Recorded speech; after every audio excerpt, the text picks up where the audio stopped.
बहुत अहम बात है दोस्तों। चंद रातें पहले की बात है। मैंने अपने बिस्तर पर नींद आ जाने से पहले अपने पहलू में सोई अपनी बीवी के चेहरे को गौर से देखा।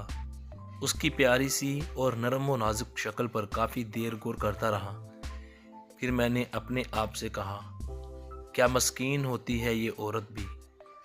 बरसों अपने बाप की शफकत के साए तले अपने घर वालों के साथ पलती बढ़ती है और अब कहाँ एक नावाकिफ़ शख्स के साथ आकर सोई पड़ी है।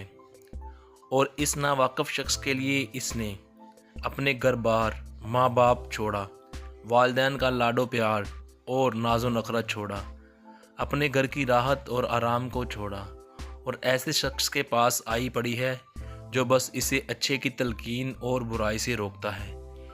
इस शख्स के दिलो जान से खिदमत करती है, इसका दिल बहलाती है, इसको राहत और सुकून देती है ताकि बस इसका रब इससे राज़ी हो जाए और बस इसलिए कि ये इसके लिए इसके दीन का हुक्म है। कहते हैं फिर मैंने अपने आप से सवाल किया, कैसे होते हैं कुछ लोग जो बेदर्दी और बेरहमी से अपनी बीवियों को मार पीट लेते हैं, बल्कि कुछ तो धक्के देकर अपने घर से भी बाहर निकाल करते हैं, उन्हें वापस अपने माँ बाप के उस घर ला डालते हैं जो वो उसकी खातिर छोड़कर आई थी। कैसे होते हैं कुछ लोग जो बीवियों को घर में डालकर दोस्तों के साथ निकल खड़े होते हैं, होटलों में जाकर वो कुछ खाते पीते हैं जिसका उनके घर में तस्वर भी नहीं किया जा सकता। कैसे होते हैं कुछ लोग जिनके बाहर उठने बैठने का दौरानिया उनके अपने बीवी बच्चों के पास उठने बैठने के दौरानिए से ज़्यादा होता है। कैसे होते हैं कुछ लोग जो अपने घर को अपनी बीवी के लिए जेल बनाकर रख देते हैं, ना उन्हें कभी बाहर अंदर ले जाते हैं और ना ही कभी उनके पास बैठकर उनसे दिल का हाल सुनते सुनाते हैं।